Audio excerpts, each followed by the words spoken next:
Hi everyone! Welcome again to another edition of Storytime with Robbie.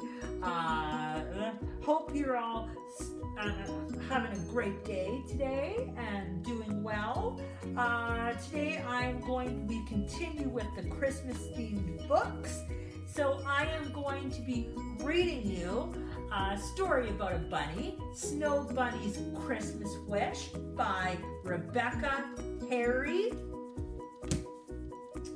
And I'm going to be reading you If You Take a Mouse to the Movies by Laura Numeroff. And I have another story for you about a mouse, Santa Mouse by Michael Brown. Hope you enjoy. Let's get started. Alrighty, everybody. The first Christmas themed book I'm going to read you today is Snow Bunny's Christmas Wish by Rebecca Harry. Here we go.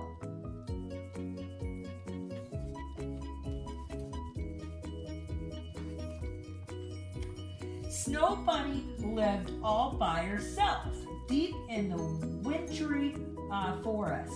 Every day she hummed a happy song, but there was one thing she wished for more than anything.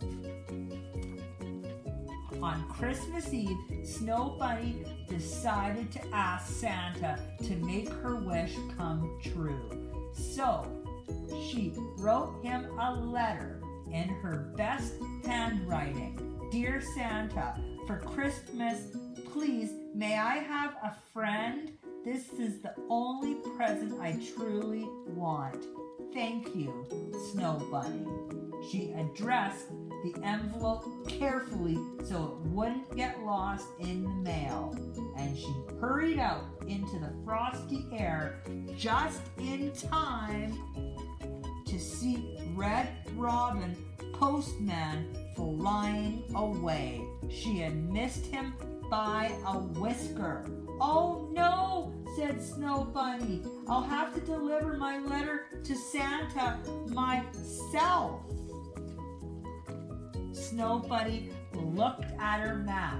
I will follow the North Star to Santa's house, she said. I won't get lost. But just in case, I'd better pack some useful things. Wintry forest, frozen pond, North Star, Santa's house.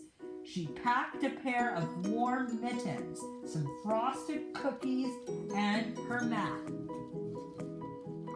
Snow Bunny had been walking through the snow for a little while when she saw a light shimmering through the trees. There's the North Star, she said happily, but as she pushed through the trees, she saw it was only the moon shining on a frozen pond. Bears skated across the ice, all having fun, except one small cub who sat by himself blowing on his cold, cold paws. Snow Bunny thought for a moment. You can have my mittens to keep your paws warm, she said kindly, and she went on her way. She hadn't gone far when she spotted a star high above the trees. That must be the North Star, she said hopefully, but as she came down the hill, she saw it was the star on top of a huge Christmas tree. Animals scampered around, hanging decorations from its pretty branches, all except one little fox cub who had no decoration to add. Snow Bunny thought for a moment. You can use my frosted cookies to decorate the tree, she said kindly to the fox cub, and she went on her way. She had gone quite far when she saw a wavering light. Is that the North Star? She wondered. But on the other side of the hedge, she saw the light was from the lanterns of some fawns who had been out visiting friends and had lost their way. Snow Bunny thought for a moment. You can have my map so you can find the path home, she said kindly, and they went on their way. Snow Bunny blew on her cold paws. She felt hungry and a little bit lost. Then she took one last long look up at the sky, and what did she see? That must be the North Star, she exclaimed. It was so big and beautiful. As she ran toward it, she saw that it was the North Star shining brightly over Santa's house. Santa read Snow Bunny's letter.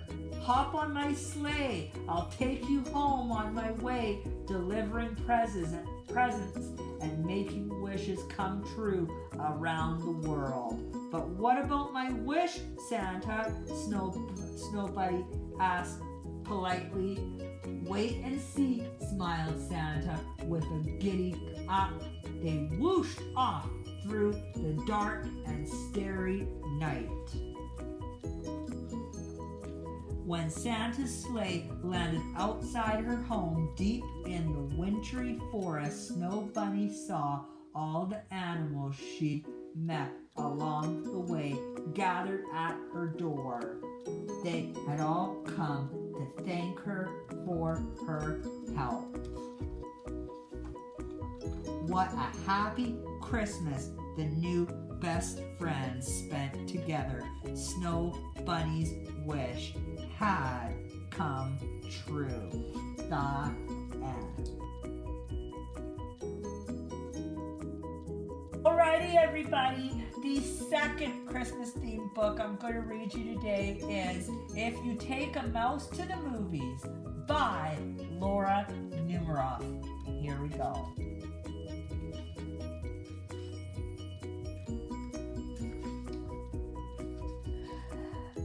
It was, and if you take a mouse to the movies, now showing, he'll ask you for some popcorn. When you give him the popcorn, he'll want to string it all together. Then he'll want to hang it on a Christmas tree. You'll have to buy him one. On my way home, he'll see a snowman in your neighbor's yard. He'll want to make one of his own. Then he'll need a carrot for a nose. When he's all finished, he'll decide to build a fort. He'll ask you to help him. Then he'll want to make some snowballs and have a snowball fight. Playing outside will make him cold. He'll want to go inside and curl up on the couch. He'll ask you for a blanket. Once he's nice and cozy, he'll want to listen to Christmas carols. You'll have to find some on the radio. He'll probably sing along. The carols will remind him of his Christmas tree, so he'll want to make ornaments. You can get him some paper and glue. He'll ask you for glitter.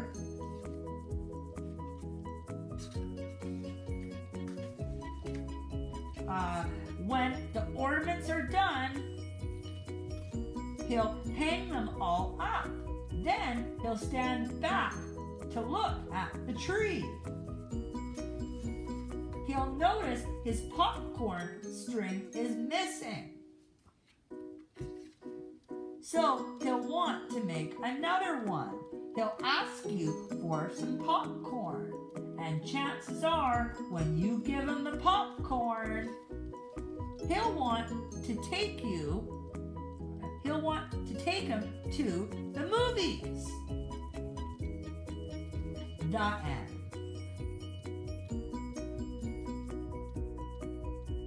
Alrighty, everybody. Wait, let's start that again. Sorry. Alrighty, everybody. The third Christmas themed book I'm going to read you today is another mouse story, Santa Mouse by Michael Brown. Here we go.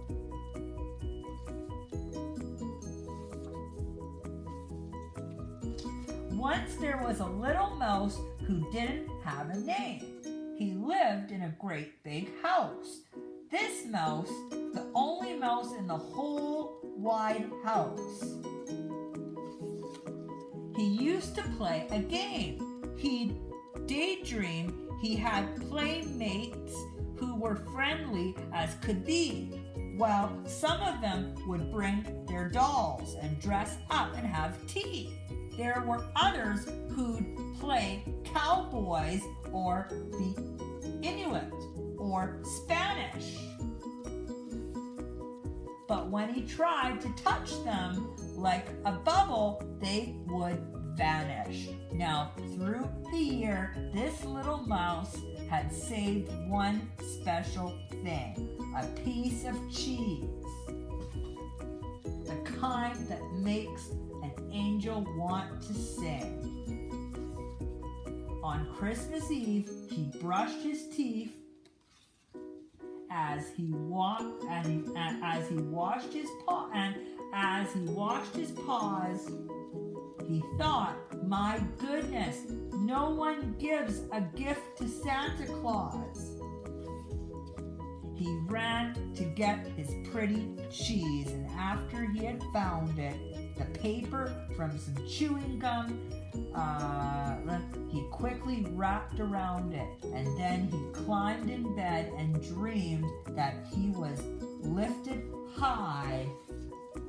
He woke to find that he was looking right in Santa's eye.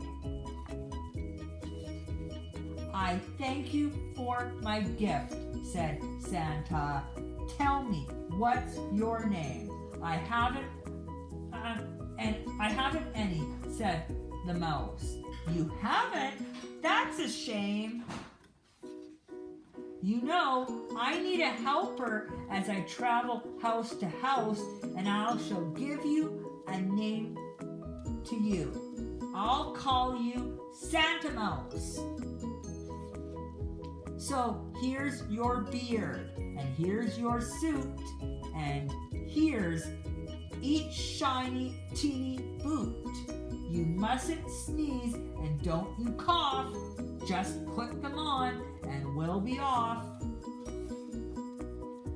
Then over all the rooftops on a journey with no end away, they went together, Santa with his teeny friend. And so this Christmas, if you please, beneath the tree that's in your house, why don't you leave a piece of cheese? You know who'll thank you, Santa Mouse. The Santa Mouse Song, words and music by Michael Brown. Who's lifted friend on Santa's shoulder? Santa Mouse. Whose is it we look for when it's colder? Santa Mouse. He's the one who once was just a mouse without a name till he did a deed so very kind when Christmas came. Oh, who's the one who thought about a gift for Santa Claus? Who's the one who wrapped a piece of cheese up with his paws? Who's the little fellow with the biggest heart in all the house and with the whiskers? Is it any wonder Santa named him Santa Mouse? The end.